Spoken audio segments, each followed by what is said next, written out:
June 1967, a motor pool near Da Nang, South Vietnam. A 38-year-old Marine logistics officer in sweat-soaked utilities walks the line of battered Ford F-100 pickups baking under the midday sun. These are civilian trucks, two-wheel drive, 240 cubic inch V8 engines pushing about 150 horsepower, exactly the kind of rig a Saigon merchant might use to haul rice sacks. The officer kneels, checks tire pressure with his boot, taps the fuel tank, listens to the idle. He's got 8 weeks and a shoestring budget. He needs these trucks to penetrate the deepest triple canopy jungles and mountains where no road exists. The pickups have no armor, no four-wheel drive from the factory, no military upgrades whatsoever. Top speed on pavement is maybe 70 miles per hour, but off-road they'll crawl. Fuel economy hovers at 10 to 12 miles per gallon. They were built for highways and light loads. They look like beat-up farm trucks with the bed stripped bare. Over the next 6 years, trucks just like these will operate hundreds of miles behind enemy lines, locate hidden NVA supply caches, guide Marine recon teams to their first deep jungle ambushes, provide the intel that shaped operations like Dewey Canyon and Lam Sun 719, and scout routes that let U.S. forces outmaneuver enemy strongholds in the A Shau Valley. They'll cross terrain no conventional military vehicle was thought capable of surviving, endure conditions that wrecked purpose-built Jeeps and M37s in days, and run patrols sometimes vanished for weeks at a time. They were the scout trucks of the Marine Force reconnaissance companies and long-range patrol units, and they became the most effective deep penetration vehicles of the Vietnam War. The officer modifying them was Captain Harlan Hank Whitaker, and the story starts with what he already knew. To grasp why these scout trucks existed, rewind to mid-1967. The North Vietnamese Army and Viet Cong dominated the Ho Chi Minh Trail network and remote border sanctuaries. Conventional thinking said no wheeled vehicle could operate deep in the Annamite Mountains or the impenetrable jungles of Quang Tri and Thua Thien provinces. The terrain was a black hole, impassable, deadly, useless for vehicles. Whitaker knew different. Between 1962 and 1966, as a recon platoon leader, he led multiple long-range patrols using modified civilian pickups and jeeps, covering hundreds of miles in single missions through Laos border areas and the Central Highlands. In 1964, near a remote stream in the A Shau, he discovered that dropping tire pressure to 12 to 15 pounds per square inch let heavy trucks float over soft mud and leaf litter that would otherwise bog them to the frame. In 1965, he completed the first documented vehicle crossing of a major ridgeline in the Annamite chain using only dead reckoning and a modified lensatic compass. Along the way, he improvised the tools his future teams would depend on.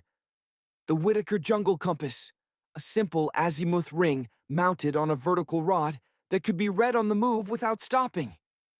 A radiator overflow catch bottle rigged to recycle coolant back into the system via vacuum, no water lost in the heat. Steel matting panels cut from old PSP, pierced steel planking. Airstrips gave instant traction when tires sank. After Westmoreland approved small experimental deep recon insertions, Whitaker pitched his idea to the 3rd MAF commander.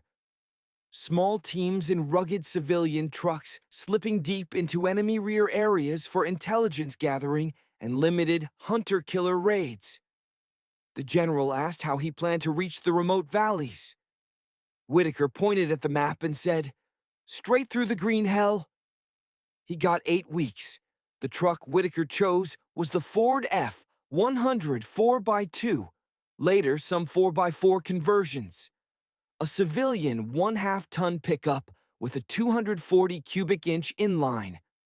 6 or early 302 V8, producing 150 to 205 horsepower depending on tune.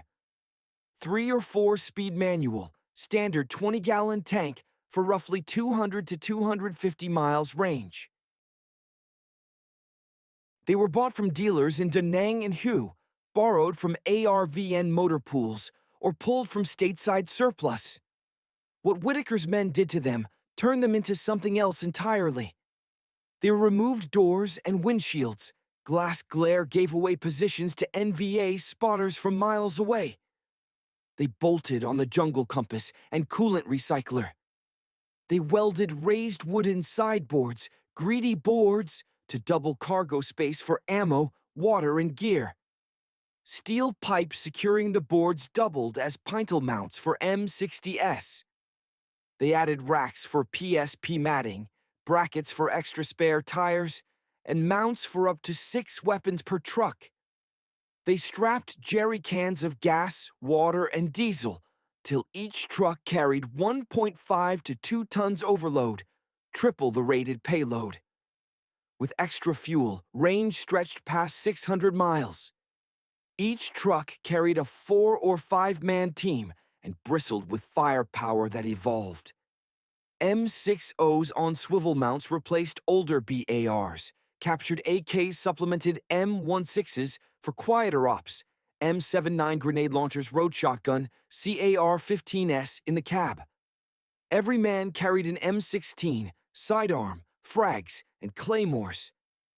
The Marine Corps told Whitaker the deep jungle was impossible for vehicles. He proved it wasn't. And the Ford F-100 was why. Now, before we dive into where these trucks actually operated and what they achieved behind NVA lines, if you're enjoying this deep dive into unsung American ingenuity in Vietnam, smash subscribe. It takes a second, costs nothing, and keeps these stories coming. The first major operation hit a suspected NVA logistics hub in the A Shau Valley, 80 miles from the nearest friendly fire base. In late August 1967, Captain Whitaker led 18 men in 5 trucks out from a concealed LZ near the coast. They linked with a small ARVN recon element that had pre-positioned fuel via porters through the hills. On the morning of September 3rd, they reached the target area. Lead truck intercepted an NVA courier on a bicycle and quietly took him prisoner for intel. The outpost sentry spotted the approaching column and raised the alarm. The main force opened with M60s, M79s, and suppressed CAR-15S. Sergeant Mike Donovan's team hit the supply cache, destroying 6 trucks, 3 ammo bunkers, and a radio relay. Whitaker personally drove his truck over a machine gun position to silence it. 2 men were wounded. Corporal Eddie Ruiz, leg hit, stayed on his M60 until the fight ended. He earned the Silver Star. 3 weeks later, Whitaker's patrol was ambushed by an NVA reaction force near the Khe perimeter. Outgunned by 12.7mm DSHK, they lost 2 trucks. Whitaker was grazed and evaded capture. Private First Class Tom Riley, separated and wounded, walked 45 miles through jungle over 9 days with minimal water. A Marine recon patrol found him still moving. He received the Navy Cross, but raids were secondary. The real value was the Trail Watch. From late 1967 through 1970, recon teams maintained clandestine observation of key segments of the Ho Chi Minh Trail branches in Laos and Cambodia. Patrols rotated. One watching, one moving in, one returning. For months at a time, surveillance ran near continuous. They rarely lost a man or truck. 2-man hide teams lay camouflaged as close as 50 yards from trails at night, identifying trucks by engine sound, headlights, and cargo silhouettes. Some went deliberately light-armed, figuring unarmed, lost Americans might survive capture better. Every vehicle, type, direction, markings, troop count, was logged and radioed to Da Nang nightly. This fed MACV intel, cross-checked against SIGINT, giving accurate estimates of NVA truck traffic and supply flow. General Abrams later called it one of the most consistent sources of actionable intelligence in the war. The partnership with Force Recon and SOG began disastrously. In early 1968, a large SOG recon team inserted by Hilo into a hot LZ and was overrun. Whitaker's patrol extracted the survivors at a pre-arranged jungle rendezvous. Lesson learned: if trucks could pull men out, they could drop them in. By mid-1968, Ford pickups carried SOG hatchet teams to launch points for cross-border ops. One group destroyed 18 trucks and a POL depot near Chipone. All returned. The trucks earned the nickname Jungle Taxi Service. The biggest single strike came in March 1969. Operation Night Owl sent 32 men in 8 trucks over 400 miles to hit a major NVA transshipment point near the Cambodian border. Corporal Ray Jenkins, a farm kid from Iowa, dashed between burning trucks, placing thermite grenades on fuel tanks. He personally accounted for 9 vehicles and emerged unscathed. The exfil was brutal. NVA blocked the route. 6 trucks were lost. Survivors exfiltrated in small groups, some covering 60 miles on foot, through elephant grass and leech-infested streams. In late 1970 to 71, during Lam Sun 719, Captain Whitaker's successor discovered an unmapped ridgeline pass through the Annamites. Whitaker's Cut, as it was dubbed, proved viable for light armor and supply convoys. This intel let ARVN forces execute a flanking maneuver that briefly disrupted NVA logistics. Abrams noted that without the scout truck reconnaissance, the operation's intelligence picture would have been dangerously incomplete. These Ford-based scout trucks filled a niche no other unit could. SOG was for high-risk direct action. Marine Recon focused on patrols. The scout truck teams were intelligence first. Observe, report, survive. Their motto became, not by firepower, but by stealth and endurance. When the Corps tried switching to militarized M1 51A1 Mutts in 1969, the results proved the point. The Mutt's lighter frame bogged easily, its engine overheated in humidity, and fuel consumption doubled. Every M-Ute in deep ops needed constant towing. The teams fought to keep the Fords. By 1970, 150 additional F-100s were modified stateside and shipped over. The truck's later service shifted to coastal ops and the final drawdown. Ambushes in First Corps cost more men than years of deep jungle runs combined. In one-night action near Quang Tri, a patrol was hit by RPGs. 5 trucks burned, 12 men lost or captured. One original scout truck survives at the National Museum of the Marine Corps in Quantico. Truck number 7 of Recon Team Viper, nicknamed Ghost Rider by the crew. Recovered from a fire-based scrapyard in 1985 by a retired major who'd driven it in '69. It sits today as found, rusty jungle paint, dents from branches, sand still in the frame rails after decades. June 1967, a motor pool near Da Nang.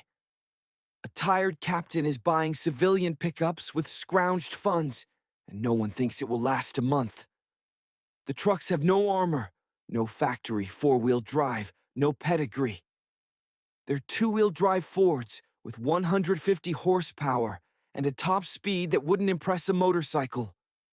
No night vision, no GPS, no air cover worth a damn. They navigated by compass, stars, and memory. They carried their own fuel and water for weeks. They relied on mechanical simplicity and one man's hard-earned knowledge of terrain the brass called impossible.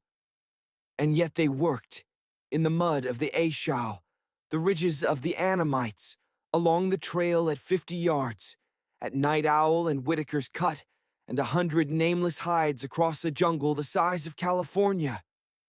They worked because Whitaker understood what the Green Hell demanded. Fuel economy over power, simplicity over specs, endurance over armor. He built teams around civilian trucks because civilian trucks were the right tool for the job.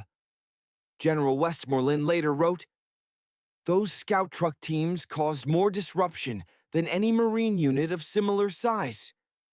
200 men, stripped-down Fords, a compass made from scrap."